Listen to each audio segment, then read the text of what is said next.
Listo. Hablemos del proyecto de ley. Quiero escuchar participaciones. ¿Qué opinan? ¿Cómo les pareció?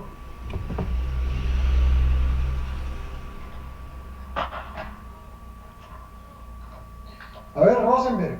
Empecemos con Rosenberg. Gracias, doctor. No, sí me parece que está, digamos, solicitando como una regulación a las necesidades que se están que se está presentando en la actualidad, pero lo que yo veo son, en tres numerales, veo de pronto en uno que se puede presentar una como ambigüedad, y en dos que se puede presentar que hay un vacío legal. ¿Sí?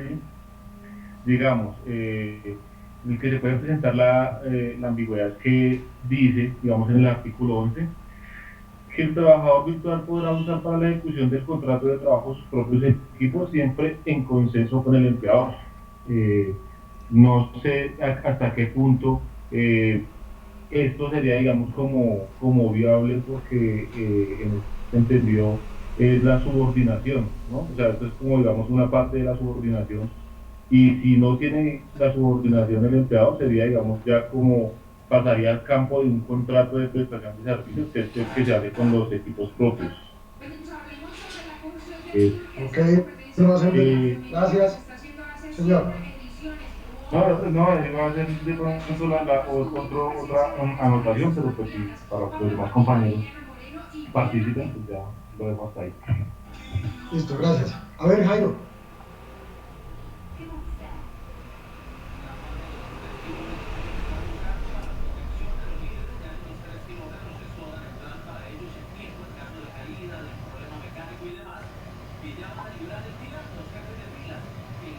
Jairo.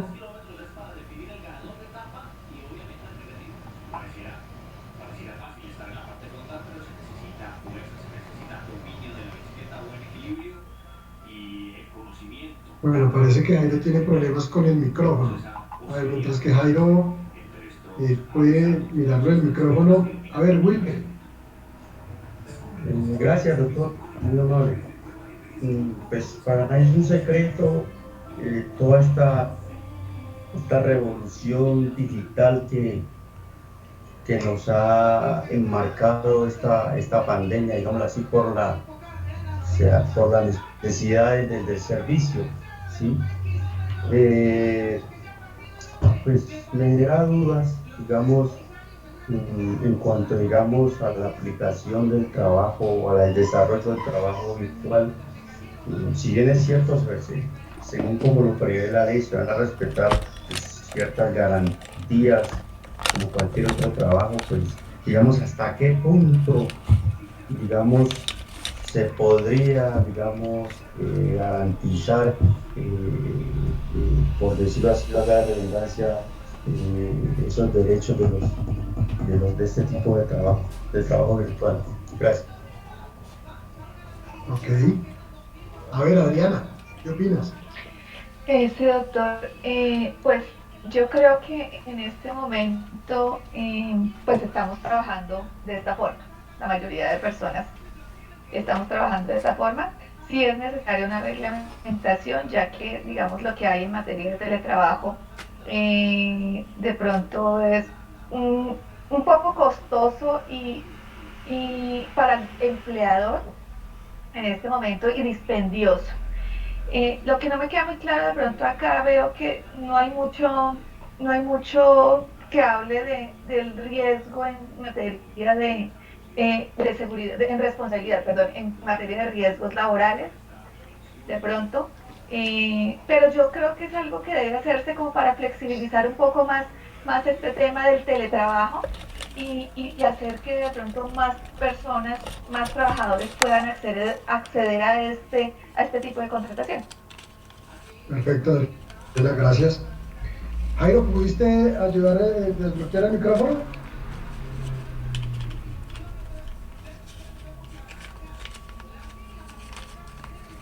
Jairo. Bueno, parece que todavía no. A ver, Kelly, cuéntanos. Bueno, profe, pues varias cosas. Yo creo que lo primero, y de pronto me parece como muy muy grave porque pues, personalmente no lo he compartido desde que salió por primera vez de pronto la noticia, el trabajo por hora. No, me parece que, o sea, en Colombia es muy difícil aplicar algo así, que garantice el mínimo vital por lo menos y que garantice un buen trabajo por lo menos, para mí es algo como casi imposible.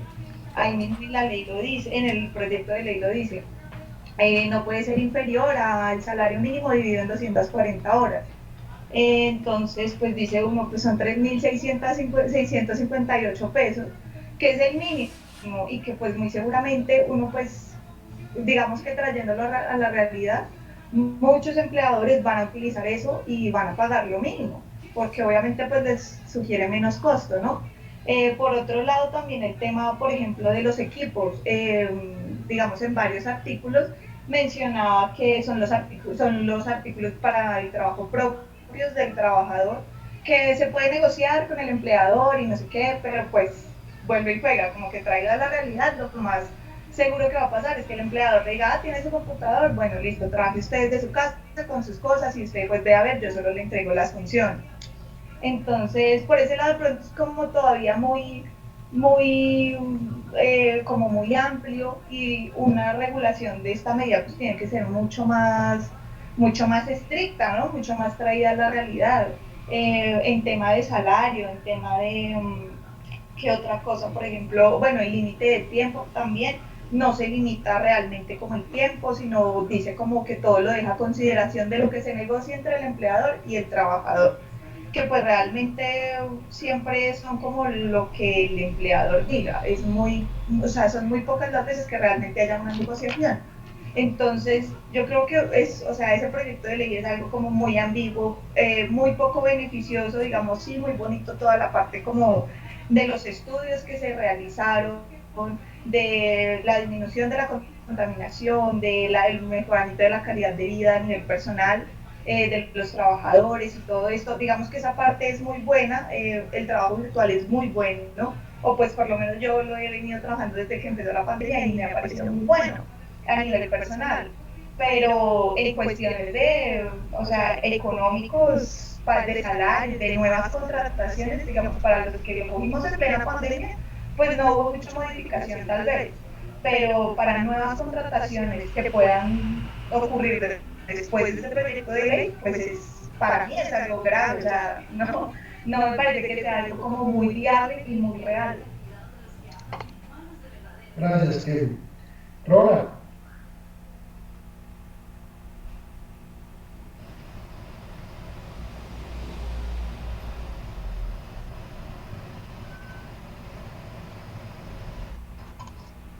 Buen día para todos, profe. ¿Cómo vas? Bien, leyendo eso, pues la ley pues, es muy bonita cuando está escrita, pero como no es ejecutable, ahí es donde entran los inconvenientes. Dando un poquitico a la respuesta de la compañera anterior sobre el tema de seguridad social, en el artículo 10 habla sobre la verificación de condiciones de trabajo, ¿sí? Donde dice que de manera periódica el trabajador debe suministrar al empleador un reporte de las condiciones de trabajo. Obviamente, ahí también entra todo lo de seguridad y salud en el trabajo.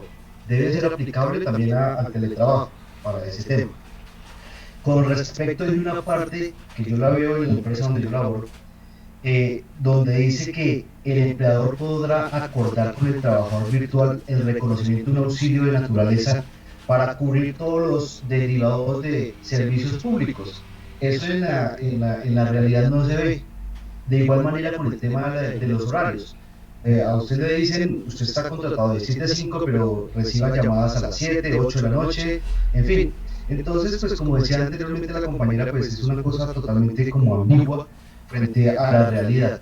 Entonces, ese sería como mis 3 punticos como que quería aportar para este foro. Gracias, Ronald. Julio. Gracias, doctor. Una vez observado el documento, doctor, quiero hacer la siguiente acotación. Frente a los horarios, pues el compañero lo acabó de decir, he podido observar en muchos de los casos que hay una disponibilidad total del trabajador mediante esta modalidad. desde cualquier lugar del territorio nacional, teniendo en cuenta de que no en todo el territorio nacional hay muy buena cobertura y esto se va a presentar también para impases entre las partes. Em, em, el uso de los dispositivos o los medios tecnológicos de propiedad del empleado o el trabajador. Créame que va a tener plena disposición el empleador de estos medios, para que, en una palabra muy sencilla, abuse en cuanto al horario y la disponibilidad y de estos medios que son de propiedad del trabajador. Ahora bien, estaría el empleador en disposición de pagar una prima adicional, una figura que se acomode dentro del estándar de la legislación por contraprestación de estos servicios de los equipos. Es eso, doctor, lo que quería aportar. Gracias, Julio. Ángela.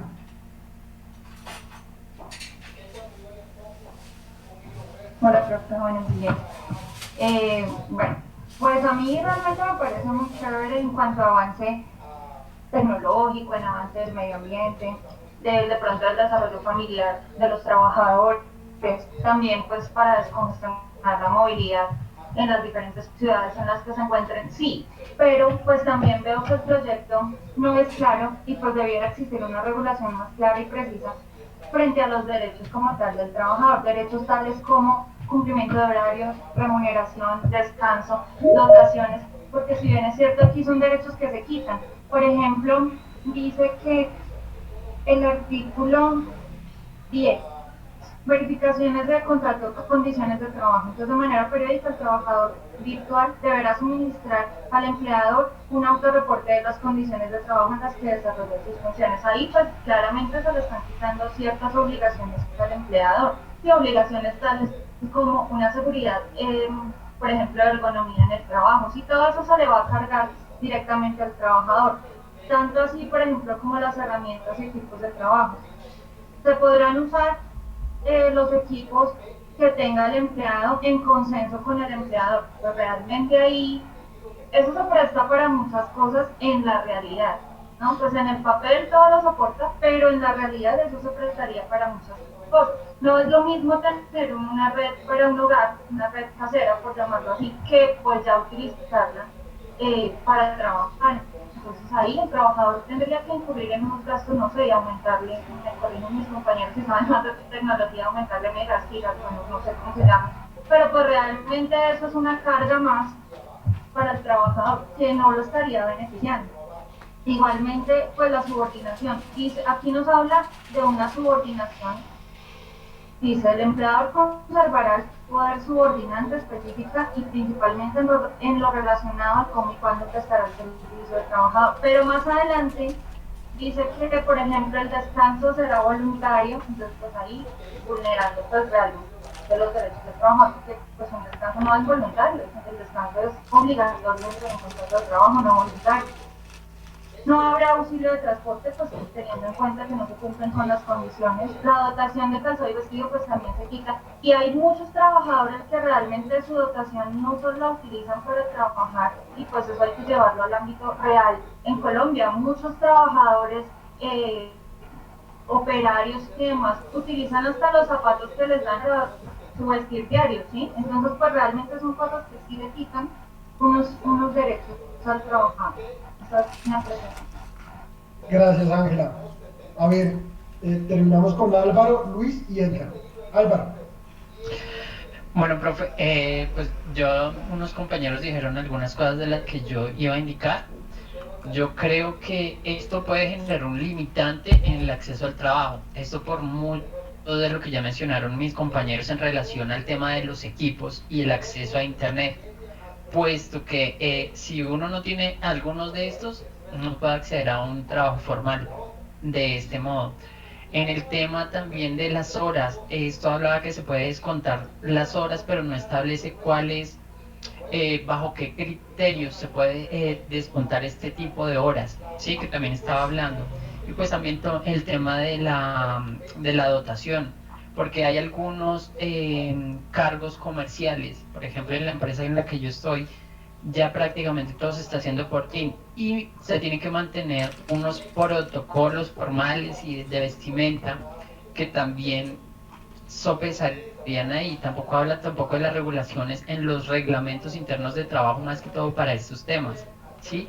Entonces yo creo que genera más limitantes que beneficios, la verdad. Ok, gracias Álvaro. Luis. Bueno, profe, yo aquí hago salvedad, yo analizo las dos partes. Primero quiero hacer una aclaración. Para los compañeros, teletrabajo es totalmente diferente que trabajo en casa.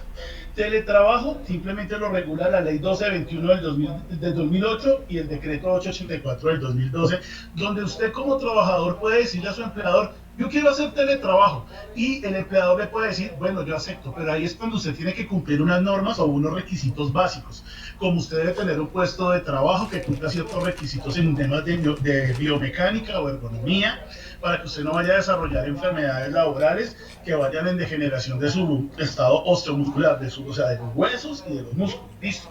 El trabajo en casa fue como una manera emergente para dar resolución a este tema de la pandemia, donde todos nos íbamos para la casa e íbamos a trabajar de una forma adecuada.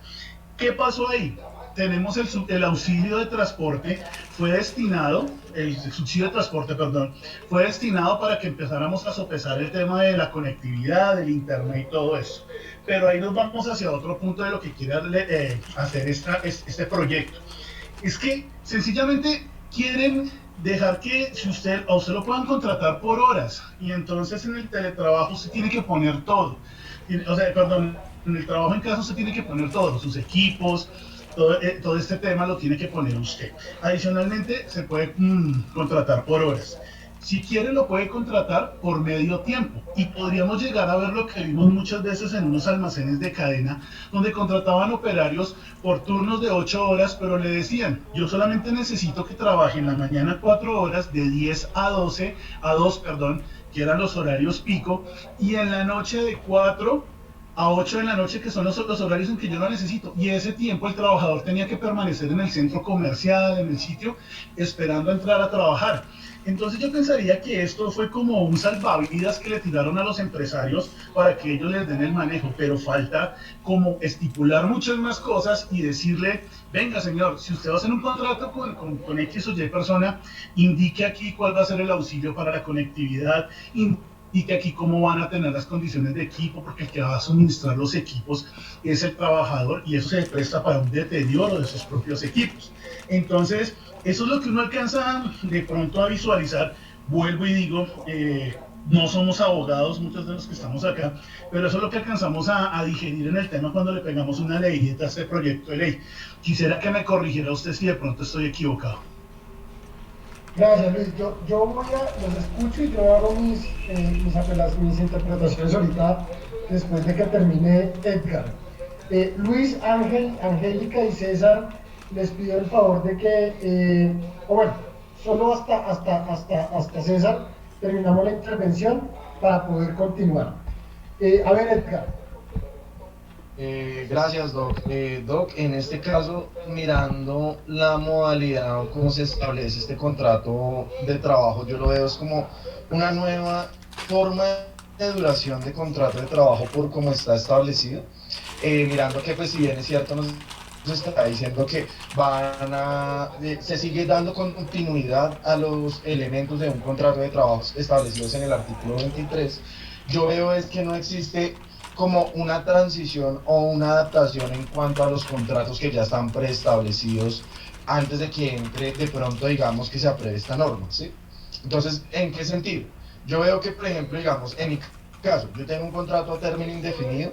Acá, digamos que dentro de los tiempos de duraciones de lo que yo pude observar, no me habla si se mantiene o no se mantiene lo que ya viene en un contrato preestablecido, o si esta condición sería como un otro ciclo frente a el contrato que existe. Entonces, yo desde este punto de vista veo que lo que están haciendo con este proyecto de ley es crear una nueva forma sino una nueva duración de contrato de trabajo, entendiéndolo en el sentido de, por ejemplo, cuando hablábamos de los contratos accidentales, ocasionales o transitorios. Lo vería como en este sentido.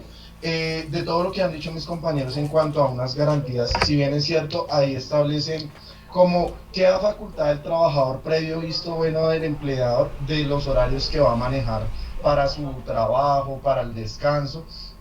Existen unas condiciones que dan una facilidad, pero considero que no se está haciendo como, si bien es cierto se están resaltando unos derechos preexistentes o se están omitiendo unas prerrogativas que ya están concedidas por la ley, no es claro y no es preciso en cuanto a la funcionalidad o en cuanto al desarrollo de la labor, por decirlo así, es lo que está planteando directamente el empleador al trabajador en su desarrollo de funciones.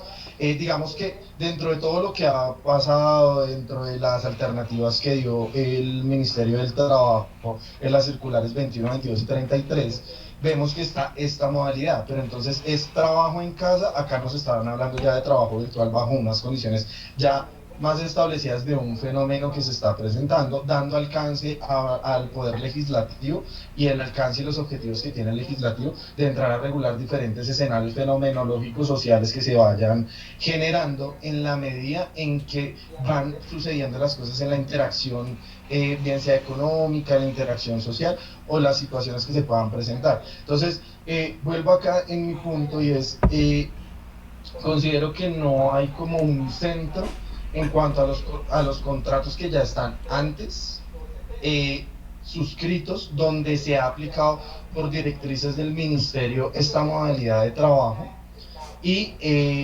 en qué puede afectar o no puede afectar unas posibles condiciones laborales y unos derechos ya preexistentes del trabajador. Si bien es cierto, dice, no se van a violar o no se van a vulnerar los derechos ya adquiridos de los trabajadores, porque ahí lo dice el proyecto de ley. Si es esta protección, creería yo que el proyecto de ley estaría corto en las condiciones y los derechos ya que existen, que ya goza el trabajador, y en cuanto al manejo y como digamos el control por parte del empleador frente a las labores desarrolladas, porque sí, yo como empleador contrato a una persona para que me desarrolle diferentes funciones en modalidad de trabajo virtual. Acá dan como la posibilidad de oiga, si usted no ha pensado en la creación de herramientas para llevar este control y usted mirar a través de un software si es viable o no es viable el control que usted puede llevar para la labor que usted le va a encomendar a su trabajador, contémplelo, hágalo y mire cómo lo puede manejar. Pero también es el poder impositivo que puede existir en el ius variandi de cómo se podrían cambiar estas condiciones, teniendo en cuenta que si bien un compañero decía, no, es que no nos dice nada, por ejemplo, en el reglamento del trabajo, cómo se puede establecer en el reglamento de trabajo. Si bien es cierto, ya tenemos claro de lo que hemos evacuado hasta el momento, el reglamento de trabajo lo pueden modificar o lo pueden cambiar en cualquier momento con las formalidades o las publicidades que debe tener.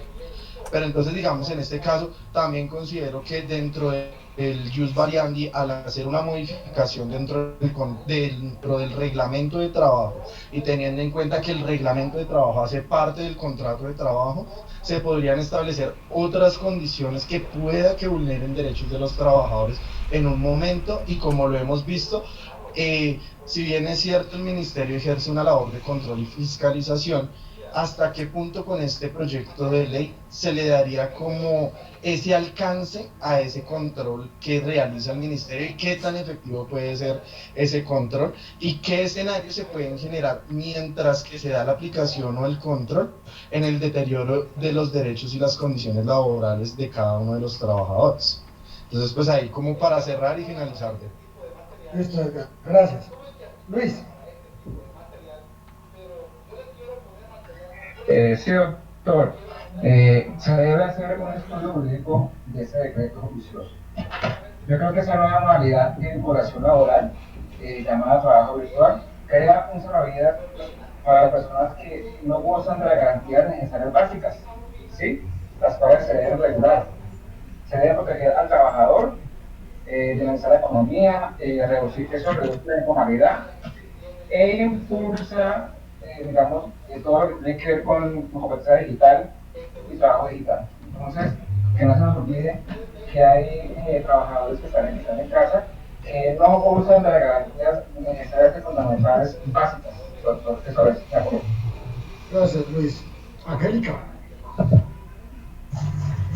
Hola, profe. Bueno, como no sé, cuestionándome, preguntándome, no sé cómo será, la compañerita, creo que se llama Adriana, ella decía, respeto su opinión, primero que todo. Decía que costoso para el empleador, quizás sí y no, porque el empleador en este momento se está ahorrando gastos administrativos. ¿A qué me refiero? La cafetería, los baños, los servicios públicos, y en esto se está ahorrando demasiada plata, sí, demasiado dinero en cuanto a esa administración. Mientras que al trabajador sí se le han incrementado los gastos, los servicios públicos, súmele a eso la carga laboral. No tenemos que negar que sí se ha incrementado, se ha aumentado. Además de eso, si se tienen niños en edad escolar, se ha incrementado la carga doméstica, porque hay que desempeñar funciones que se realizan a diferencia de que el niño estuviera en el colegio, ¿sí? En cuanto a eso. Ahora, si yo me gano un salario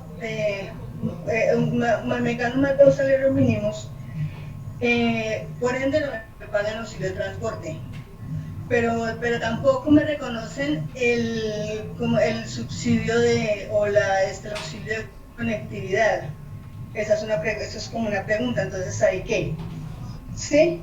En cuanto a otra pregunta, si la dotación es obligatoria y en ese momento no se aplica, y hay un artículo de esa ley que dice que no está en obligación de pagarle al empleador, bueno, entonces ahí, ¿cómo se suplementaría? Eso es todo. Muchas gracias.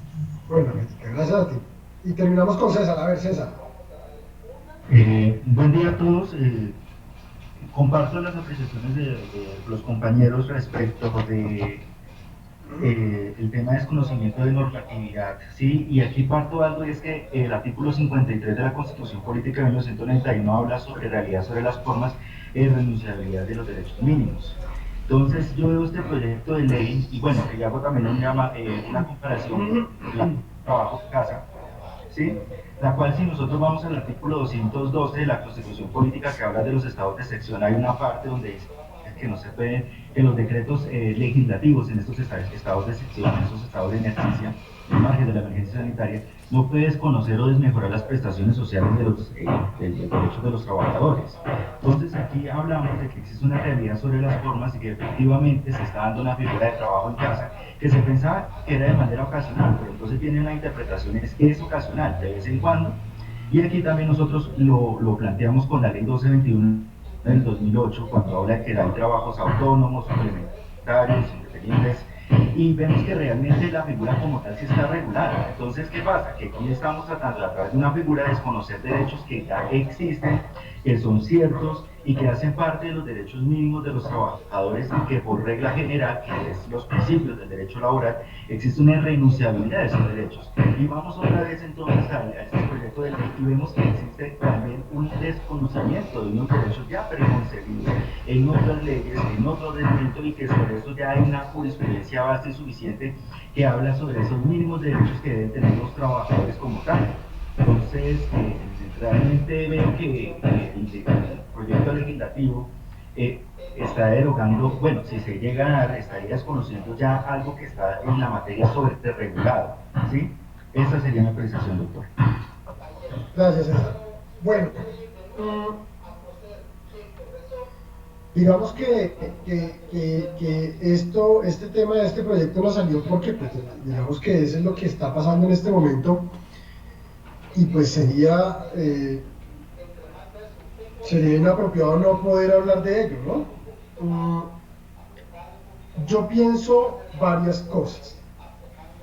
Yo comparto muchas apreciaciones de ustedes, pero También yo podría entender que nosotros debemos cambiar el chip, ¿sí? Como yo les venía diciendo, o sea, digamos que la figura de trabajo en casa o home office que se ha creado a raíz de la pandemia, porque antes no existía, lo que existía era teletrabajo, y como bien lo dijo un compañero, el teletrabajo está debidamente regulado en la ley, ¿cierto? Pues digamos que abre la posibilidad de ser un poco más flexible que el teletrabajo, pero hay muchos vacíos en este proyecto de ley frente a que no es claro, como ustedes bien dicen, ciertos aspectos, ¿sí? Ahora, lo primero que debemos mirar es que, miren que el proyecto dice que es de manera voluntaria, ¿cierto? Asimismo, digamos que yo no estoy de acuerdo en que el trabajador sea el que deba proporcionar los elementos de trabajo, porque es que des en cuenta que ahí empezamos a mirar que según el artículo 57 o 58 tal vez, una obligación especial del empleador es proporcionar los elementos o las herramientas de trabajo a los trabajadores, ¿sí? Entonces, si bien es cierto, yo lo que estoy diciendo en el trabajo en casa es, listo, yo voy a trabajar en casa, ¿cierto? Pero yo no tengo por qué entrar a asumir que se me traslade la carga de que yo tenga que poner la herramienta de trabajo, ¿sí? Para poder prestar mi servicio. Entonces, digamos que ahí no empieza a cuadrar el tema, ¿cierto? Porque no, digamos que esa es una obligación netamente del empleador y que está en el Código Sustantivo del Trabajo, y vean que aquí entraría entonces en discrepancia con ese articulado. Si nosotros nos vamos, eso es artículo, espérenme un segundo. 57, doctor. Artículo 57, literal, numeral primero, Sí, que señor. dice poner a disposición de los trabajadores, salvo estipulación en contrario, los instrumentos adecuados y las materias primas necesarias para la realización de las labores. Ahí está, es clarísimo. Y entonces este proyecto de ley, si es que se convierte en ley, entonces estaría derogando o modificando parcialmente esa obligación, porque aquí lo que se está haciendo es trasladársele esa obligación al trabajador, cuando en principio y de acuerdo a la regulación laboral, esa es del empleado, ¿cierto? Entonces, digamos, uno, frente a elementos de trabajo. Dos, coincido con ustedes frente al tema de la jornada de trabajo. No es claro el tema de la jornada, porque yo podría entender, porque este proyecto de ley dice que surgen los mismos efectos o trae los mismos efectos del artículo 23, o sea, es un contrato de trabajo, y si es un contrato de trabajo, pues le opera a lo que en la actualidad está hablando de jornada laboral. Pero entonces el problema ahí es cómo es que el empleador va a cerciorarse de que el trabajador preste su servicio en la jornada adecuada. ¿Cómo es que se va a controlar que el empleador no abuse y ponga a trabajar más al trabajador? Porque acuérdense que nosotros vimos que puede aparecer un trabajo suplementario y un trabajo de horas extras, ¿sí? Entonces no es muy claro el tema. Frente al tema del auxilio de transporte y dotación, pues obviamente se perderán por naturaleza esas prestaciones sociales, porque no hay primero no hay un desplazamiento, y segundo no hay, digamos, una obligación de que usted pueda portar o tener la obligación de tener un vestido y un calzado, ¿sí? Frente al tema del auxilio de conectividad, que una compañera hacía la pregunta, ese auxilio de conectividad, si ustedes se dan cuenta, no está delimitado frente a salarios. Entonces uno podrá entender que el auxilio de conectividad es por el simple hecho de estar en trabajo en casa. ¿No? Yo creería que esto podría traer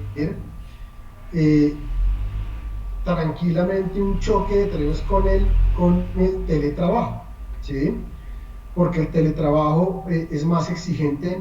Ahora, Luis creo que nos hacía el tema de la observación de todo lo del sistema de gestión y seguridad de salud en el trabajo, que eso también es muy importante en el trabajo en casa, porque el hecho de que yo esté trabajando en casa, yo tengo que tener unas condiciones adecuadas para prestar mi labor, ¿sí? Si yo no tengo una labor adecuada, pues, hombre, ¿cómo voy a tener trabajo en casa?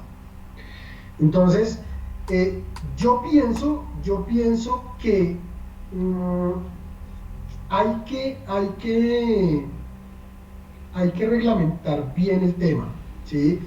Yo pensaría y yo buscaría como más bien una figura en mezclar el teletrabajo con el trabajo en casa, ¿sí? Ahora, lo que yo sí puedo sacar una conclusión, doctores, a raíz de la pandemia, es que muchos empresarios se dieron cuenta que no es necesariamente necesario, valga la redundancia, tener al trabajador ahí.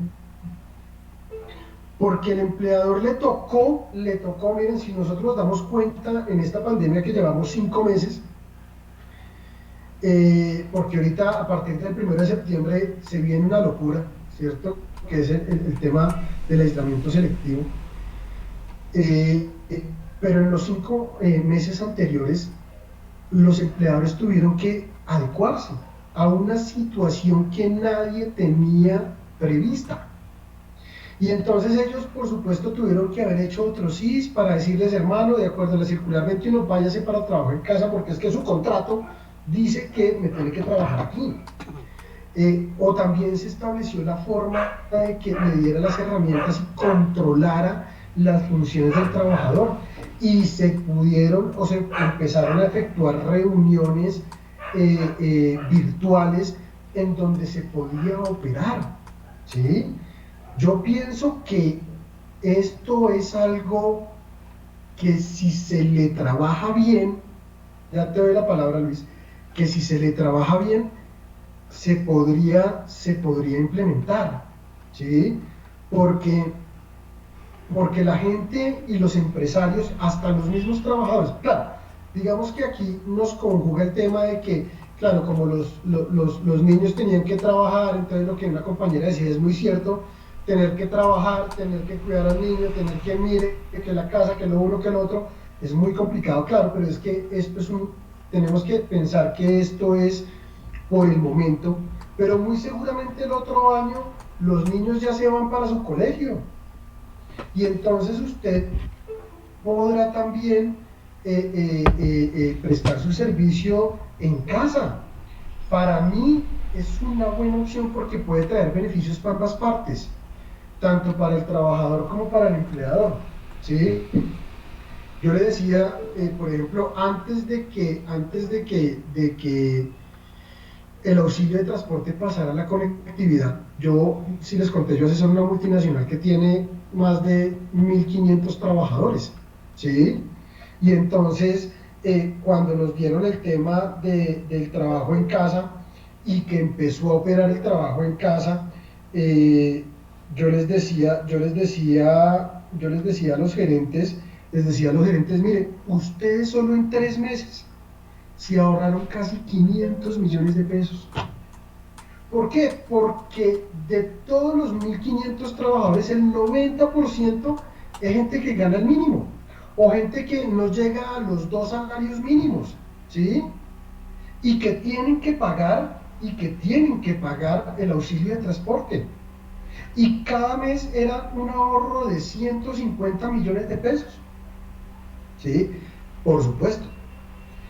Yo entiendo que el ahorro no sea todo, porque si usted como empleador se va a ver beneficiado, usted como trabajador también se tiene que ver beneficiado.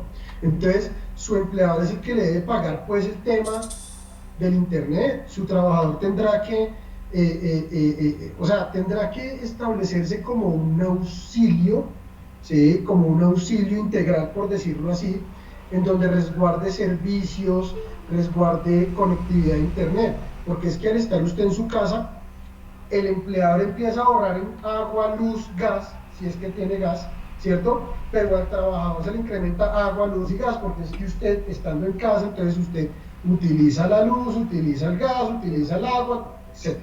¿Sí? O sea, debe haber como un auxilio integral para este tema.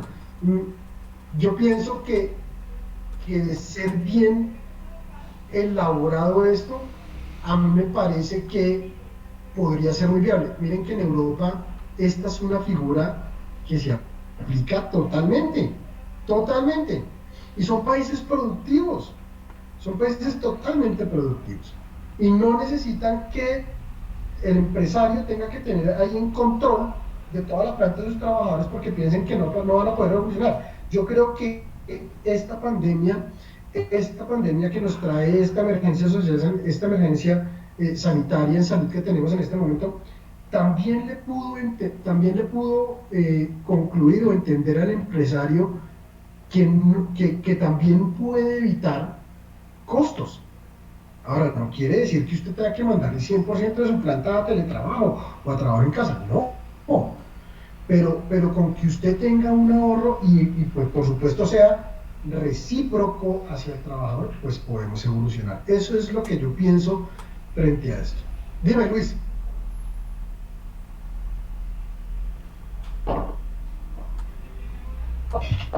Ya, profe. Sí, mire, profe, yo estoy muy de acuerdo con lo que usted dice por el tema. Usted dice que usted está sobre una multinacional. Tenemos entendido que las multinacionales no manejan casi estándares a nivel nacional, sino manejan unas políticas y unos estándares a nivel internacional, donde se ven reflejadas en garantías para los trabajadores. O sea, las condiciones de un trabajador de una multinacional con respecto a un trabajador del sector privado normal, de una pequeña, mediana empresa aquí en Colombia, pues obviamente son muy diferentes. Estoy de acuerdo con todo lo que usted dice, pero si hay algo que sí, o sea, yo pensaría que para que votaran este salvavidas o este nuevo proyecto de ley, tendrían que unirse en muchas cosas para llegar a tener una estandarización de todo lo que usted habla. Lastimosamente, aquí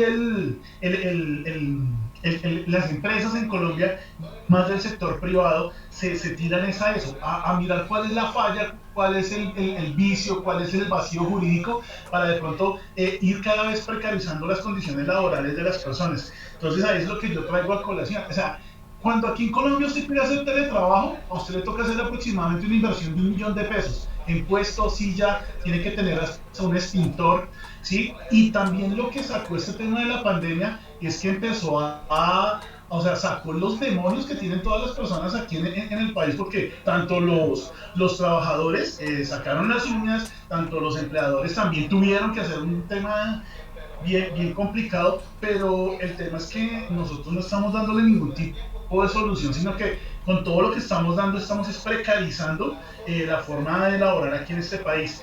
Y otra elemento en mi campo, que es la seguridad y salud en el trabajo.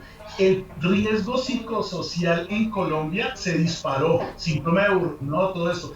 Y la gente no lo ve porque no lo está asistiendo a sus trabajadores. Pero váyase usted a las clínicas de reposo y a todo este tema, tiene que ir a mirar que mucha gente tuvo que ser hospitalizada por temas de tener inconvenientes laborales mezclados con inconvenientes familiares. Y eso es a lo que nosotros estamos llegando con todo eso. Entonces, yo digo que la pandemia sacó cosas buenas, tenemos que reinventarnos, que es la palabra de moda, pero tenemos que ya jugárnosla para empezar a hablar en términos normativos y legislativos qué vamos a hacer de ahora en adelante. Y ahora sí, primero canal, gracias. Gracias, Luis. Y a ver, Angélica, terminamos con Angélica para poder evolucionar. Gracias, profe. Finalmente es un proyecto de ley que, como todo proyecto de ley, tiene algunos vacíos jurídicos. Hay que estudiarla, reformarla para que se convierta en ley. Es eso, profe. Gracias. Gracias, Angélica. Sí, por supuesto. O sea, digamos que esto es algo que se quiere evolucionar para que se convierta en ley. Por supuesto, esto tiene que pasar todo su trámite ante el legislativo, ¿no? Pero digamos que es necesario traerlo porque es la actualidad, ¿sí? Y pues creo que uno de los objetivos de la especialización o de las especializaciones es precisamente poner en contexto actual de todo lo que pueda pasar, ¿sí? Entonces, sí, claro, o sea, digamos que para terminar este tema, yo pienso que es una buena opción, yo sí, digamos que lo comparto, pero por supuesto comparto que debe salir de una manera adecuada y que no tenga vacíos, porque si no, el problema es que al hacer un trámite, por ejemplo, que transforme derechos y vulnere derechos de los trabajadores, pues por supuesto en algún momento se va a caer, Entonces, pues digamos que me parece algo interesante y que pues esperemos a ver qué pasa. Bueno, Viviana. Profe, una pregunta. Ahí en el artículo 23 de ese proyecto mencionan que se omiten las salas de lactancia amigas. Frente a ese tema, en esta propuesta se plantearía también que el tiempo de lactancia no se contemplara. Sí, es que ahí es un hay un tema ahí que no, o sea, hay muchos temas que no están estipulados y por eso te digo, por ejemplo, eso entonces entraría a mirar si es que modificaría el tema de la licencia de lactancia, porque ya la norma está establecida y tiene unas cosas claras, ¿sí? Entonces usted no puede, acuérdense que, acuérdense no porque ustedes no han visto principios, acuérdense que nosotros tenemos, pero sí lo dijimos nosotros bajo el articulado constitucional del artículo 58, es que nosotros tenemos derechos adquiridos y que leyes posteriores no pueden venir a desconocerlas o a vulnerarlas, y eso podría pasar acá, ¿sí? Entonces habría que mirar, y por eso digo, o sea, a mí no me disgusta porque esta pandemia trajo, más que todo que el empleador entendiera que puede fomentar el trabajo en casa o el teletrabajo, ¿sí? Y que eso le va a poder traer beneficios a ambas partes, por supuesto haciéndolo de manera recíproca, porque no, digamos que en este estado de excepción en el que estamos, para mí, por supuesto, digamos que es menos beneficioso para el trabajador, pero podemos entender que al no estar permitida la figura jurídica y al resguardar el derecho al trabajo, al resguardarle la seguridad económica y social al trabajador, pues digamos que se puede entender que ha operado bien, ¿sí? Pero pues es de trabajar, ¿cierto? Dime, Luis.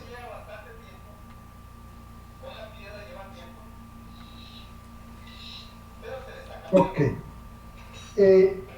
Viviana, te había quedado pendiente la respuesta que me hiciste antes de salir al break, frente a que si las parejas del mismo sexo tendrían derecho a la licencia de paternidad.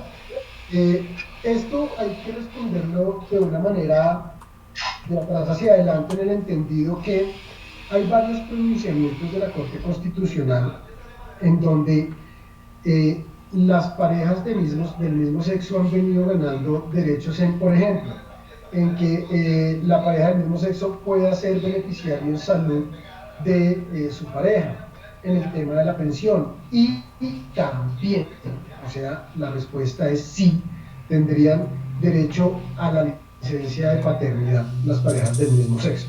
Una tendrá que tener la licencia de maternidad y otra tendrá que tener la licencia de paternidad, ¿sí?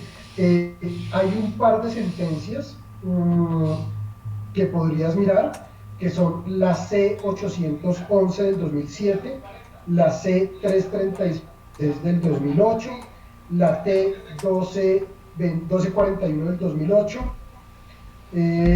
y la T-823 del 2014. Pero la respuesta a tu pregunta es sí. ¿Listo, Viviana? Listo, profe, muchas gracias. Listo, Viviana, muy amable. Bien, ahora, doctores, quiero escuchar personas diferentes que no hayan hablado ahorita frente al tema de la sentencia C-05 del 2017, que para mí también es una parte interesante en esta protección y que pues ya una compañera compartió una fotico al grupo que digamos que trae como un resumen de lo que hemos nosotros hablado frente al tema de la maternidad.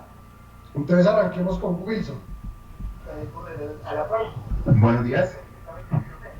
¿Cómo estás? Sí, bien, bien. Bueno, pues de la lectura de la sentencia, pues se notó, pues digamos, lo que generó polémica en su momento, que fue esa cuestión, pues iniciando con el planteamiento del Ministerio de Trabajo, cuando indicó que eso no lo debía regular la Corte, pues por ese medio, sino el mismo Congreso.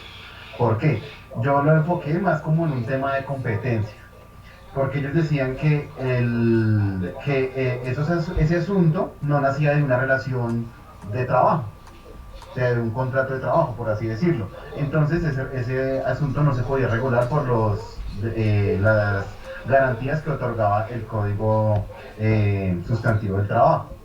Entonces, eso generó, pues, digamos, ahí como que fueron lo que las entidades como la Procuraduría y el Ministerio, pues, dijeron.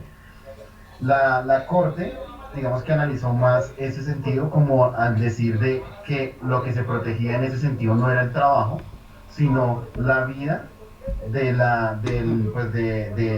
naciente, de la persona naciente y de la mamá gestante. Entonces, en ese sentido, dado que como ella no era la persona que trabajaba, pero sí dependía económicamente del trabajo, digamos en este caso particular, del cónyuge, pues entonces se debería también dar una protección. ¿Por qué? Porque si esa persona llega a ser despedida en ese momento, pues entonces va a quedar desprotegida la madre y pues por supuesto su hijo. Entonces también al inicio se vio como la Corte analizando la competencia que ellos tenían para tratar ese asunto. ¿Cuál era la controversia? Que ellos decían que no eran competentes porque era un caso específico y no era un caso, digamos, que era amplio. Entonces ellos dijeron que pues la ley no, pues por lo mismo que es taxativa en ese sentido, pues entonces también debe analizarse desde un punto objetivo y subjetivo, es decir, desde varias ópticas. En ese sentido, por ejemplo, como puede que la mamá esté trabajando, puede depender en ese sentido de un tercero que es el cónyuge. También lo analizaron desde las mismas parejas del mismo sexo. Como hay otra jurisprudencia que trata de que esos temas, en ese caso, esa persona también tiene las mismas garantías de la familia, por así decirlo, entonces también se otorgan esos derechos. Entonces por eso fue que la Corte decidió ampliar esa facultad al padre o cónyuge que en ese momento pues fuera la garantía económica de la familia. Wilson, le hago una pregunta puntual. ¿Usted está de acuerdo con la posición de la Corte? Sí, no y por qué. Muy concreto. Yo estoy de acuerdo porque lo que se protege es la vida y el bienestar del nasciturus y de la madre gestante. Entonces, en ese caso, pues si dejan, o sea, lo que se protege no es el derecho al trabajo. ¿Sí? La Constitución, digamos, va más allá. Y pues nosotros, la Corte también en ese sentido tiene la facultad de hacerlo, de ir más allá, que es proteger el bienestar. Entonces, como lo dije anteriormente, si ese señor o esa persona se queda sin empleo en ese momento, pues entonces ¿cómo va a subsistir la madre gestante y el bebé? Entonces estoy totalmente de acuerdo con eso, con la decisión tomada por la Corte. Gracias, Wilson. Jason. Doctor, yo también. Como argumentación y la misma pregunta, ¿estás de acuerdo sí o no y por qué? Listo, vale, yo de una vez, Doc, le doy la respuesta y paso con la argumentación porque están muy relacionadas, y es que sí estoy en parte de acuerdo, estoy con la posición de la Corte. En primer lugar, pues obviamente lo que recordó la Corte fue que la licencia de maternidad, que es la protección del que está por nacer, no es tanto la trabajadora que está en esta gestación, sino el que está por nacer, y eso conllevaba que de pronto si esta mujer llega a estar sin empleo, sin algún ingreso, alguna sostenibilidad económica, pues obviamente el padre de esa personita que está por nacer obviamente sería el que tendría que sufragar esos gastos, Entonces me parece que la extensión está adecuada. Igualmente el punto de poder adquirir esa posición o ese derecho a esa extensión del fuero de la licencia de maternidad, que va en relación con con que la pareja sea dependiente económicamente, y pues que una de las formas como más no pertinentes, sino de pronto más fáciles de establecer es con la afiliación al sistema de seguridad social, sobre todo de salud. Es como lo más fácil de verificar de la dependencia económica. Obviamente entendiendo esa dependencia como cuando la persona, a pesar de poder tener un ingreso, no es el suficiente para sufragar su mínimo vital y requiere pues obviamente de alguna ayuda de otras personas, y que en este caso podría ser el padre de familia. Perfecto, Jason, muchas gracias. Andrea, en el mismo contexto. Pues yo me centré, sí estoy de acuerdo con la Corte, me centré en el punto de vista en donde pues se tiene en cuenta que es que hay un pedacito de la sentencia en donde, ay, se me perdió, en donde dicen que pues si el trabajador el cónyuge se queda sin empleo, pues pueden acceder al SISBEN, pueden acceder a pues otros mecanismos que tienen supuestamente de protección pues la madre gestante, cosa que en la realidad no es tan cierto, porque si vemos el tema de SISBEN, y si no tiene el puntaje del SISBEN no puede acceder. Si no tiene tampoco la visita del SISBEN, tampoco puede acceder. Entonces, me parece que la Corte lo centra en el tema de que no es solamente el tema laboral, sino una protección también a su núcleo familiar y a la madre gestante y al futuro pues bebé. Entonces sí, estoy de acuerdo. Gracias, Andrea. Ángela, tu argumentación, y estás o no de acuerdo. Pues parcialmente. Estoy de acuerdo en cuanto que se protege la familia, que es un deber que el Estado tiene de proteger esa familia y como tal esa madre gestante y ese bebé que acaba de nacer, y la forma de protegerla pues es garantizando que su padre tenga trabajo.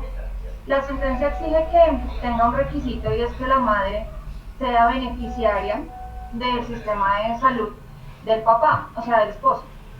Pero a mí me surge como la duda y con la controversia de, bueno, y entonces la madre trabajadora efectivamente va a recibir un pago de su licencia, pero si ese papá se queda sin trabajo durante esa licencia, pues ahí también se afecta la economía de su hogar, porque si bien es cierto que la mamá sigue recibiendo la licencia, pero ya no recibiría el papá, digamos, su salario, pues ahí también se vería afectado el bienestar de ese menor y pues obviamente de la familia.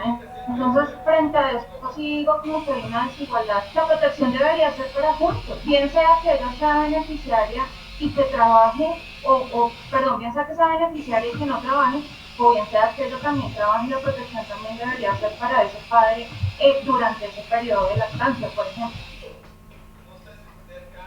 Buen argumento, Ángela, bien. A ver, Adriana, empecemos a escuchar a los empleadores o representantes de los empleadores. Bueno, yo veo esta medida y estoy de acuerdo con la resolución de la Corte. Veo esta medida más como minimiza la discriminación que hay en cuanto a las mujeres, porque ya, digamos, esto no va a ser un impedimento, porque lo sabemos, muchos empleadores se abstienen de contratar a una mujer porque puede quedar en embarazo, eso le implica otros gastos, eso implica otra cosa, que la tiene que tener, que no la puede despedir, pero entonces ya eso ya se rompe, ya pasa lo mismo con el hombre, entonces ya no hay este tipo de discriminación. Por este lado, yo estoy muy de acuerdo con esto de la Corte, con esta sentencia. Okay. ¿Y por otro lado estás en desacuerdo? No, también estoy de acuerdo. Realmente la protección a la familia es lo primero, y realmente estoy de acuerdo con la Corte en todo sentido, porque sí brinda esa protección, sí brinda, digamos, este tratamiento especial para las personas o las familias por iniciar, digamos, con una nueva vida y este tipo de cosas. O sea, realmente sí estoy de acuerdo. Perfecto. Jason. Doc, si usted me pregunta desde un punto de vista patronalista o desde el empleador, pues obviamente no es una sentencia que se acoja mucho y que le ayude mucho. ¿Por qué? Porque pues tiene ese trabajador, le toca extenderle la licencia de maternidad, le concede la licencia de maternidad y adicionalmente le toca tener otro recurso para suplir esa extensión de licencia de maternidad. Para el empleador no es muy bueno que digamos, no. Le genera un gasto y una preocupación porque ahora, además para poderle terminar el contrato de trabajo a su trabajador con extensión de licencia de maternidad, le va a tocar con los hombres, señora, ¿quién tiene afiliado? Venga, en la terminación del contrato me toca mirar si su mujer está afiliada con usted y está embarazada, porque si no le van a tener que dar la extensión. Entonces no es tan beneficioso para el empleador en ese sentido. La garantía, si digamos que el empleador no le ayudaría en cierta parte económica y pues obviamente dependiendo también la calidad del trabajador. No es un secreto, hay trabajadores y son la gran mayoría muy buenos, pero hay otros que la verdad uno se reserva el derecho de opinión. Jason, ¿y su posición cuál es? Mi posición es que yo sí estoy de acuerdo con la extensión del fuero de maternidad, por lo que te comentaba en la intervención anterior, ¿sí? Pero si yo me pongo desde el punto de vista del empleador, pues yo sí le estoy diciendo, no, al empleador no es que le sea muy agradable la extensión. Le va a tocar tomar una medida, empieza a tener un poco más de fueros de estabilidad laboral reforzada dentro de su empresa y pues digamos que el recurso económico también va a empezar a ser más, se va a ver más afectado. Gracias, Jason. A ver, escuchamos a Grayson y a César y a Andrea y seguimos. Bueno, Grayson, César y Andrea. Doctor, yo también estoy de acuerdo y como pues para agregar, adicional a todo lo que han manifestado los compañeros, pues yo pienso que esto de cierta forma sí protege, hablándolo económicamente a la familia. ¿Por qué? Porque cuando la mamá entra a un fuero o una licencia, pues no se le va a pagar el salario completamente, ¿sí? Y si al esposo lo echan o le terminan el contrato, pues entonces estamos hablando de que no van a tener como el sustento para poder pasar esa situación en la que se encuentra la mujer. Entonces yo pienso que eso también ayudaría mucho a ese tipo de protección, para que puedan tener un equilibrio, digamos así, económicamente para el sustento, el mínimo vital de la familia. Listo, Grayson, muchas gracias. César. Bueno, desde un punto de vista patronalista de parte del empleador, no es muy bueno en el sentido estricto cuando uno contrata a una persona por una obra labor, ¿sí? O por un contrato a término fijo, y realmente se ve en la obligatoriedad de incrementar sus costos para mantener al trabajador quien tiene este juego, pues es algo que es imprevisible al interno de las empresas, pasa mucho pues en las empresas que tienen muy medido su presupuesto, y que pues extender más allá su gasto incluye también unas consecuencias negativas, es decir, hay muchas empresas, o en el caso estricto de las que he podido asesorar, he visto que a veces sacan a una persona, ¿sí? Que no tenía la intención de sacarla precisamente para dejar a la otra, ¿sí? Porque tenía ver, y ahí comparto también la apreciación es decir, siempre va a salir alguien, ¿sí? Porque las empresas desafortunadamente no van a tener como ese equilibrio, no van a desequilibrar su balanza o su presupuesto, ¿sí? Y ahí también comparto también el criterio de uno de los compañeros que decía que a veces la persona que se queda no es que sea la mejor, ¿sí? Y aprovecha este fuero precisamente para ya creerse inamovible totalmente del cargo. Sin embargo, pese a esto, pues, más allá de ser patronalista o para estar parte del empleador, somos seres humanos y realmente comparto la posición de la Corte Constitucional, porque pues más allá podría haberme yo dado en estas circunstancias. Y es un derecho, hablando como hombre, que posiblemente el día de mañana ser padre, es un derecho que yo digo, está bien, es bueno para mí como persona. Esa sería mi intervención, doctor. Muchas gracias. Gracias, César. Andrea, ¿vas a intervenir? Que vi que alzaste Qué la pena, mano. doctor. Es que dejé la mano levantada. Ah, bueno, no te preocupes. Vale, bien. Pues sí, digamos que la posición mía también es, por supuesto, que comparto los argumentos, o comparto más bien la decisión de la Corte. Y aquí también digamos que yo comparto la argumentación de Adriana, porque es que aquí digamos que al empleador le queda muy berraco saber si es que la cónyuge o la compañera permanente del trabajador, primero, que sea dependiente no tiene problema, porque pues usted no puede llegar a decir que entonces todos los trabajadores que sean dependientes y las trabajadoras, las cónyuges o compañeras permanentes que sean dependientes, va a tocar sacar, no, es muy complicado. Y tampoco van a tener una bolita mágica de saber cuándo es que pues va a quedar embarazada pues la cónyuge o la compañera permanente. Entonces aquí va a empezar a haber una disminución de discriminación frente a la mujer que está en estado de embarazo. Y por supuesto lo que pienso es que cuando pasa esta situación se debe proteger el núcleo familiar, eso también lo comparto. ¿Sí? Y pues obviamente esta protección que trasciende en seguridad económica y social hacia este núcleo pues se garantiza frente a esta evolución, ¿sí? Porque pues digamos que esta es una evolución adicional al fuero reforzado de maternidad, ¿sí? Al fuero reforzado, en que ya se le extiende a este padre o a este posible padre cuando su cónyuge o compañera permanente es beneficiaria de ella. Y también comparto lo que decía Ángela. Hombre, de pronto se pudo haber estudiado la posibilidad de que no necesariamente dependiera económicamente de ella, sino que en ese estado que transgrede, que genera o que tiene, no transgrede, sino que tiene la trabajadora en estado de embarazo, también ese fuero de paternidad, ese fuero reforzado aplicara al cónyuge o compañero permanente de manera independiente. O sea, que ese fuero reforzado de maternidad fuera tanto para la madre como para el posible padre gestante, porque eso lo que buscaría es darle una seguridad económica al núcleo familiar y resguardaría unas buenas condiciones a este menor de edad. Ten en cuenta que yo no sé si a ustedes les comenté como la primera semana que nos vimos el primer fin de semana, que una empresa extranjera le aplicó al primer colombiano una licencia de paternidad de 6 meses, punto, de paternidad, ¿sí?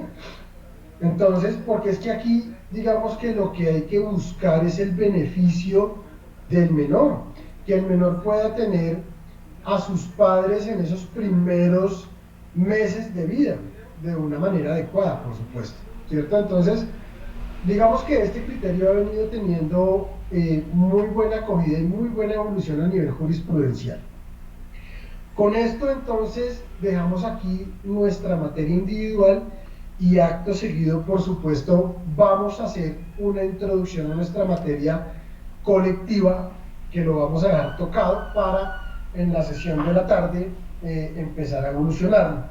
Y pues lo que nosotros debemos arrancar es que en este módulo vamos a ver las relaciones entre el empleador y un grupo de trabajadores llamado sindicato en el ejercicio del derecho de asociación, ¿cierto?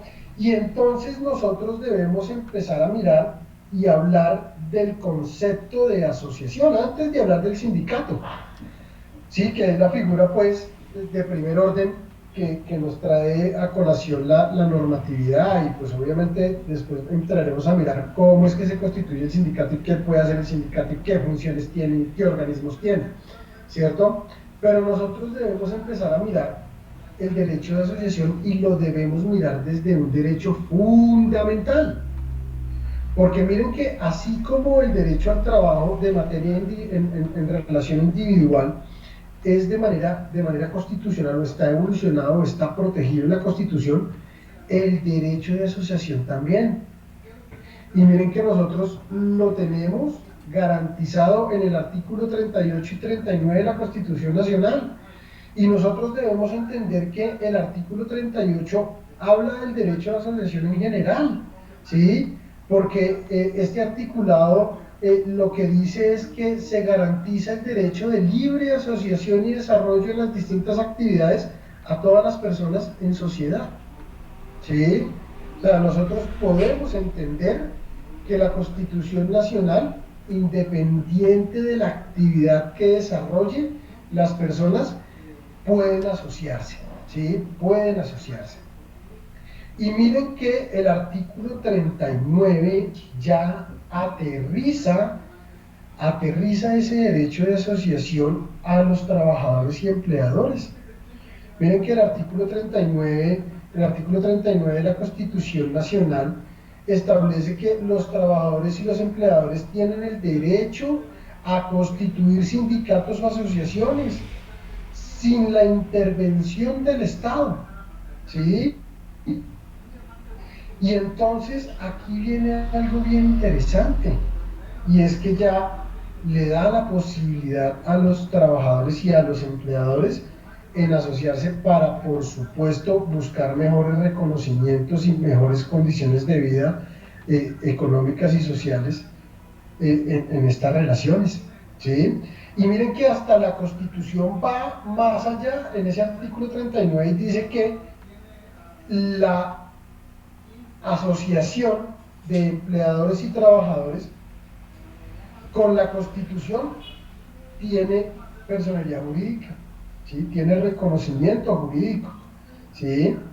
Entonces, aquí hay que empezar a evolucionar y hay que empezar a mirar que en nuestra materia también de manera fundamental se estableció este derecho de asociación.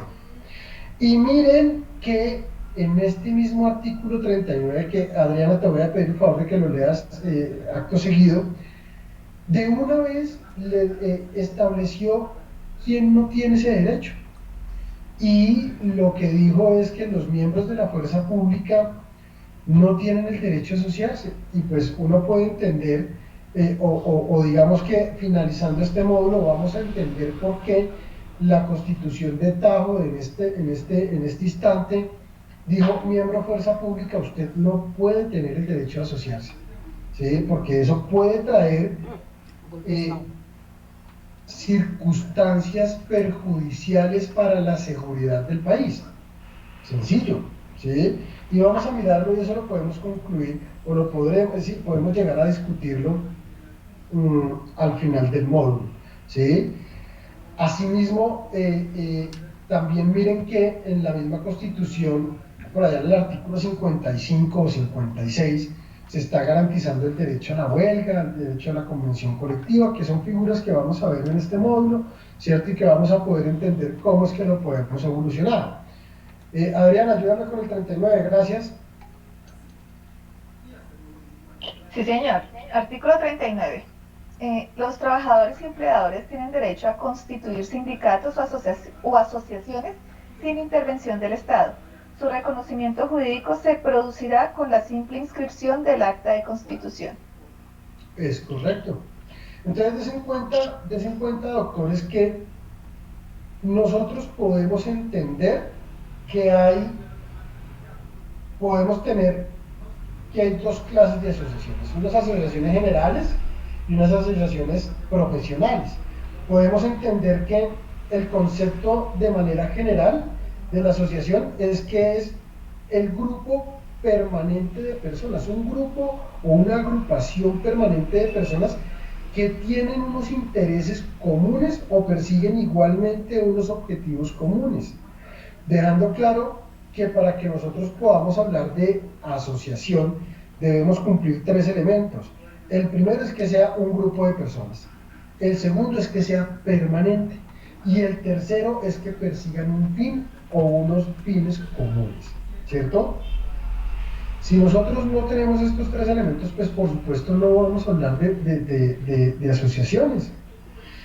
Y miren que si nosotros lo traducimos a una asociación profesional, que es el que está enmarcado en el artículo 39 de la Constitución, o sea, sindicatos, ¿cierto? Cuando hablamos de trabajadores y empleadores, porque los sindicatos pueden ser de trabajadores o empleadores, debemos decir que esta asociación profesional debe tener un cuarto elemento, ¿cierto? Un cuarto elemento, que o sea, adicional a los tres anteriores, y es que ese cuarto elemento es que por ser profesional requiere obtener el reconocimiento de la correspondiente personalidad jurídica, ¿sí? Y esto deberá hacerse ante las autoridades competentes en materia laboral, pues por supuesto será la autoridad administrativa en cabeza del Ministerio de la Protección Social, ¿cierto? Y vamos a darnos cuenta cuando lleguemos a la Constitución que precisamente nosotros debemos obtener el registro sindical,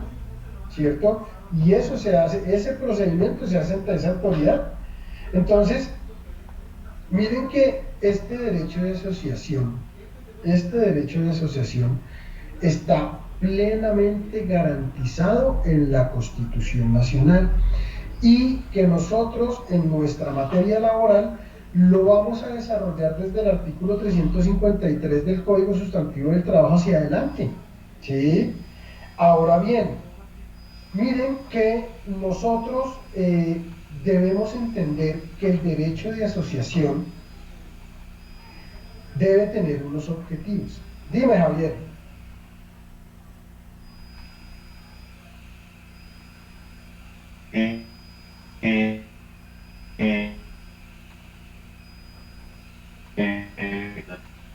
La mayoría de las empresas, pues, como que los trabajadores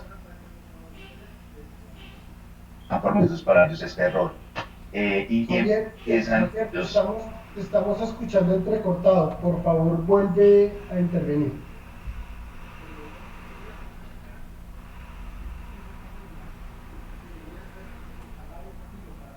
Javier.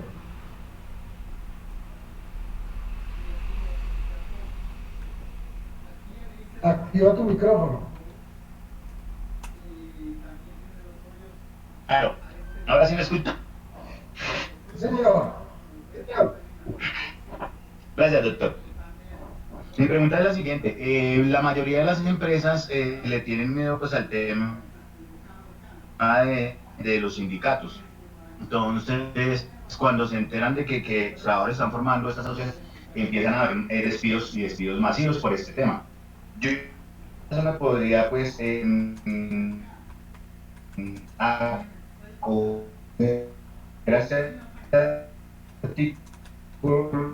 la posición política y empezar a ejercer. No, Javier, no se entiende. No se le entiende. Qué pena, no se le entiende.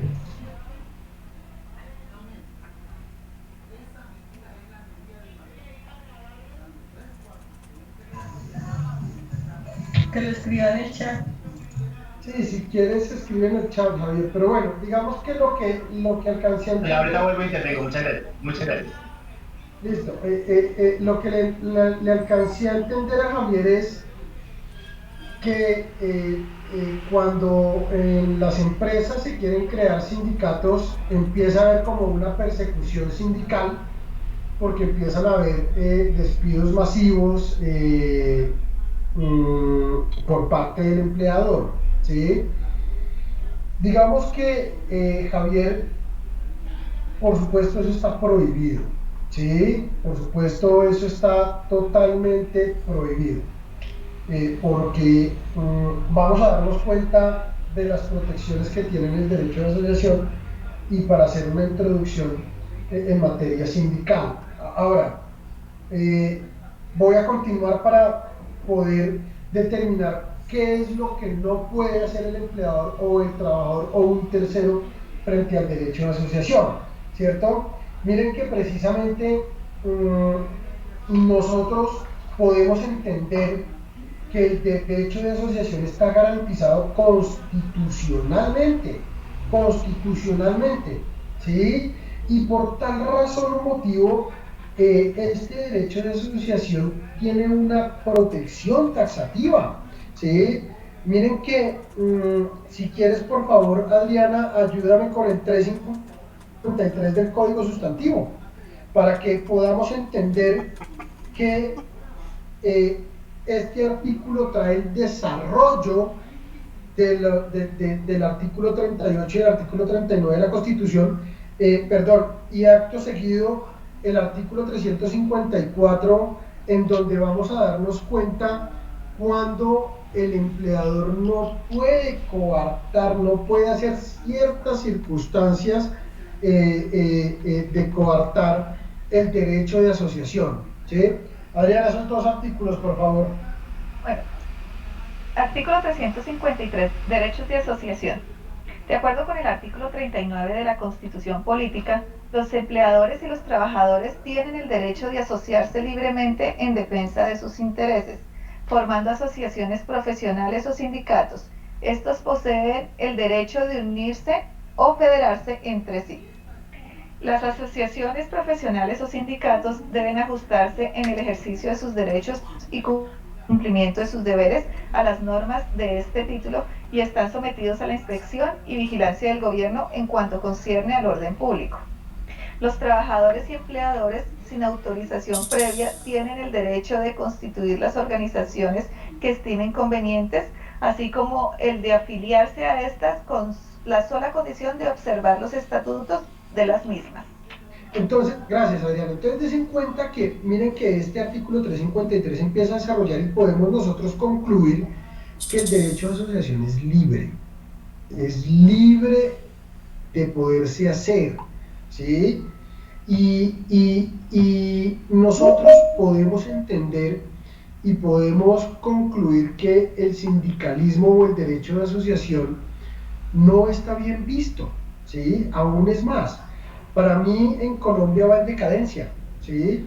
Porque empezando que el derecho de asociación en Colombia es muy nuevo, porque nosotros estamos a finales de 1800, empezando 1900, a empezar a mirar a ver este derecho de asociación que ha sido perseguido, maltratado y que ha sido con sangre, ¿cierto?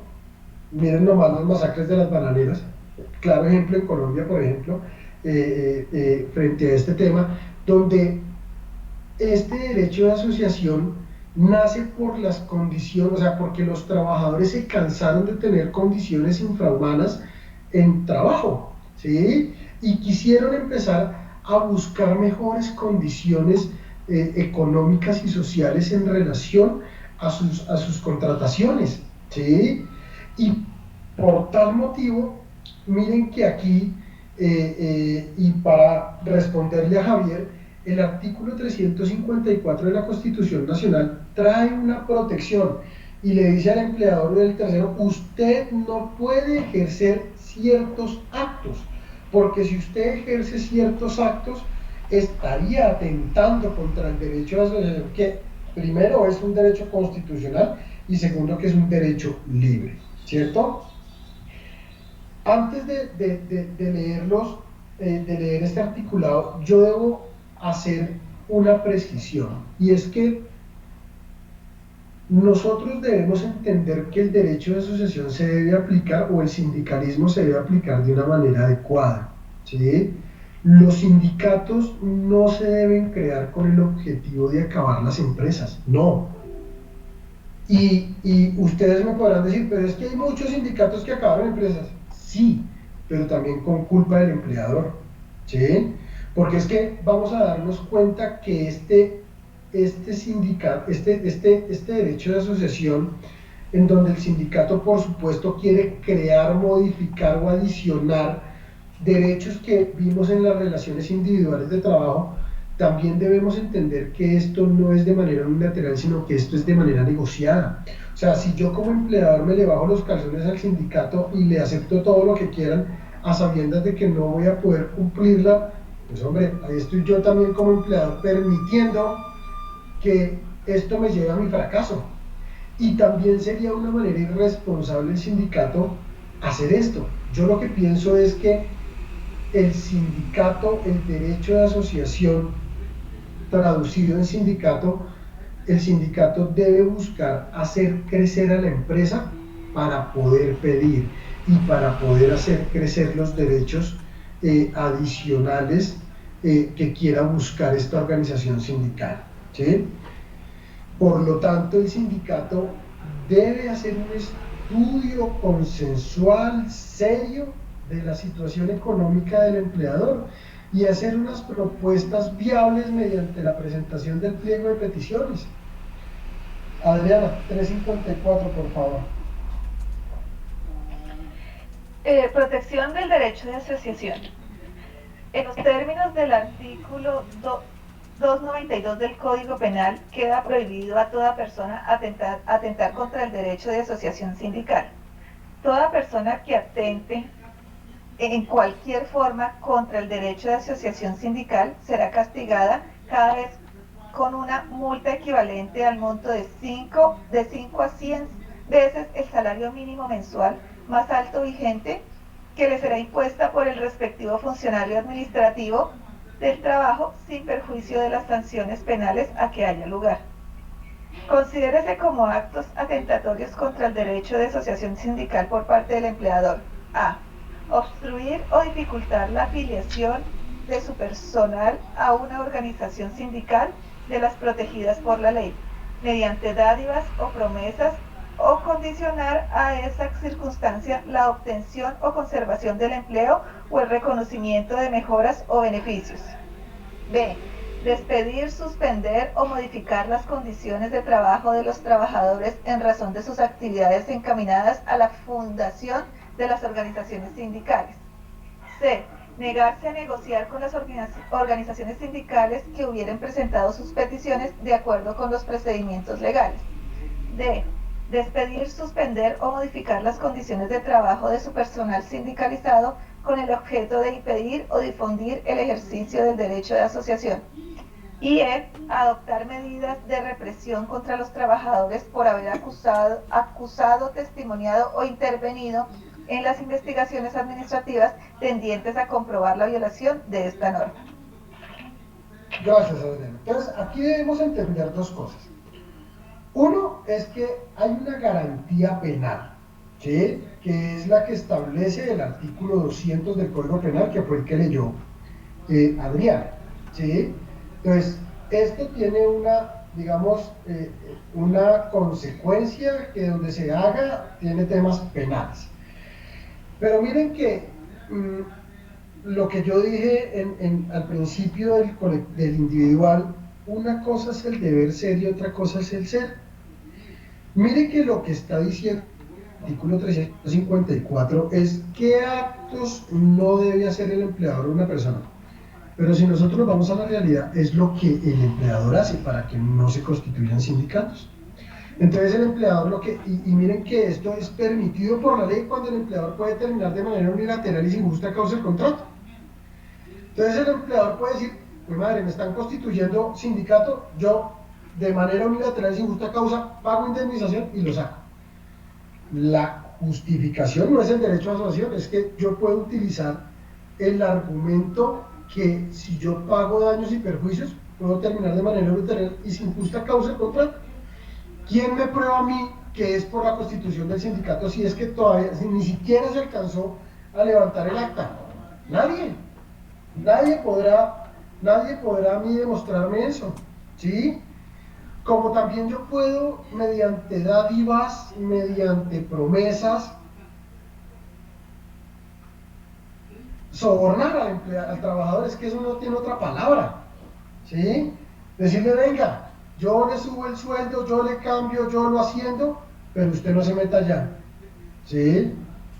Entonces, digamos que son actos que no se deben hacer, pero es lo que utiliza el empleador para coartar el derecho de asociación.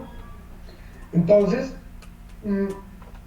por eso es que nosotros en la actualidad vemos que el derecho de asociación está bajando, no está subiendo, está bajando, porque es muy difícil constituir sindicatos, ¿sí? Claro, digamos que las organizaciones sindicales tienen mala fama, pero yo pienso que esa mala fama no es al 100% del sindicato, es culpa del empleador también, ¿sí? Porque es que este tema de sindicales no es unilateral, es negociado. Mire que precisamente por aquí en el literal se dice negarse a negociar con las organizaciones sindicales que hubieran presentado sus peticiones. O sea, si usted como empleador, vamos a darnos cuenta cuando miremos la convención colectiva que yo puedo tener acuerdo total, acuerdo parcial o ningún acuerdo. Pero es que yo como empleador no estoy obligado a negociar, no todo. Por eso puede ser que sí, puede ser parcial o puede ser que no. ¿Sí? Entonces, yo también como empleador tengo un papel importante en este tema sindical. ¿Sí? Yo he asesorado a uno de los sindicatos de Bavaria, he asesorado o soy asesor jurídico de uno de los sindicatos de Bavaria, de uno de los sindicatos de la aeronáutica civil, ¿cierto? Y uno de los sindicatos de Postobón, en donde lo que siempre se busca, y es lo que yo les digo, es que uno debe o el sindicato debe propender porque crezca el empleador. Si el sindicato busca propender porque crezca el empleador, téngame la plena seguridad que usted podrá pedir mejores derechos económicos y sociales de los trabajadores diferentes a los que tiene el Código Sustantivo y que regula la parte individual. Porque es que todo sindicato se crea para obtener mejores condiciones de vida económicas y sociales del trabajador, ¿cierto? O de los trabajadores. Dime, César. Doctor, una pregunta. ¿Qué tan cierto es que una persona con un contrato de dirección, confianza y manejo, ¿sí? No se le permita o no esté bien visto hacer parte de un sindicato? César, buena pregunta. Digamos que eso lo pensaba establecer más adelante, pero para contestártela no, él sí puede pertenecer, o sea, acuérdense que nosotros debemos, o sea, más bien la pregunta es si el representante del empleador puede pertenecer a una organización sindical. La respuesta es sí. Lo que no deberá pasar es que él pertenezca a algún organismo de la organización sindical, porque él no puede ser juez y parte. Él no puede ser juez y parte. Pero podría presentarse, podría tenerse el derecho a asociación. Claro que sí, es que este derecho a asociación es libre, ¿sí? Y él tiene calidad de trabajador. Lo que pasa es que sí, por cumplir funciones de empleador, pues no podría pertenecer a los organismos de las organizaciones sindicales, ¿sí? Ahora, digamos que claramente un representante del empleador seguramente no se mete al sindicato, pero no quiere decir que esté restringido el derecho. ¿Listo, César? Sí, señor. Gracias, doctor. Bien, ahora, entonces des en cuenta que el derecho a la asociación está totalmente resguardado, permitido. Claro, que esté vulnerado, sí, y que se pueda demostrar una cosa diferente, es complicado. Es complicado porque usted como empleador puede hacer diferentes figuras, diferentes, para no dejar conformar un sindicato, ¿sí? Para no dejar conformar un sindicato. Despidiendo, sobornando, ¿sí?, a los trabajadores, cosa que no es permitida ni legal. No es permitido ni legal estas situaciones. Ahora, nosotros podemos entender que este derecho a asociación o este sindicalismo o estos sindicatos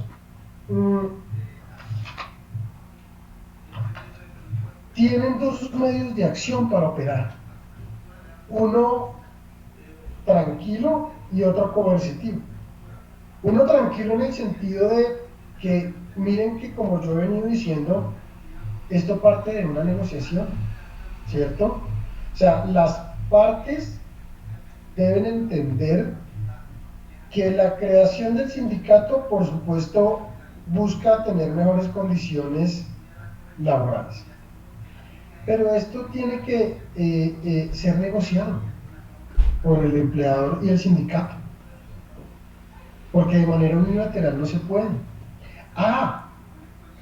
Cuando el empleador de manera negligente, impositiva, en su parte subordinante y fuerte, no se le da la gana o no quiere sentarse a negociar con la organización sindical, pues acá el sindicato ya tiene que pasar un tema coercitivo y es a la huelga, al cese de actividades, a esa última causal de suspensión de contrato que nosotros vimos. Para decirle, señor empleador, usted no quiere escucharnos, pues nosotros no vamos a trabajar y vamos a ver quién pierde más. Si es que pierde más usted que no tenga una productividad, o nosotros que nos suspenda el contrato, y pues sí, no devenguemos. Pero también tiene ese poder coercitivo de declarar la huelga. Claro, por supuesto vamos a mirar, esto tiene un procedimiento, pero la organización sindical, la norma le entregó este poder se lo entregó. Miremos el artículo 56 de la Constitución Nacional. El artículo 56 de la Constitución Nacional dice: se garantiza el derecho de huelga, ¿cierto? Claro, hace unas excepciones. Ya vamos a darnos cuenta que los trabajadores que presten servicios públicos esenciales pues no pueden hacerlos. Vamos a darnos cuenta que los trabajadores del sector público tampoco, ¿cierto? Y vamos a hacer la diferencia en hablar de sindicatos del sector privado y sindicatos del sector público, porque nosotros podemos entender que el artículo 39 de la Constitución Nacional no sacó a los empleados públicos en su totalidad. Entonces nosotros podemos entender que el sector público, los trabajadores del sector público tienen derecho a sindicalizarse, pero vamos a ver que están muy limitados, pero tienen el derecho de asociación. Entonces nosotros vamos a hablar de sindicatos del sector privado y sindicatos del sector público que son totalmente diferentes, ¿sí? Edgar. No, gracias. En este caso, para que también lo abordemos como a modo de ejemplo, en los sindicatos y el derecho a huelga, la cese de actividades de la rama judicial, teniendo en cuenta que es un servicio público. Entonces, desde su óptica, con cada uno de los ceses de actividades que han hecho, si existe la prohibición legal de que al ser un servicio público no pueden constituirse en huelga, aún así lo han hecho. Entonces, digamos que pues ahí ellos terminan siendo juez y parte en una declaratoria de ilegalidad de huelga, ¿no? Entonces, pues termina siendo en parte chistoso, pero sí sería bueno de pronto abordar ese tema así como a modo de ejemplo.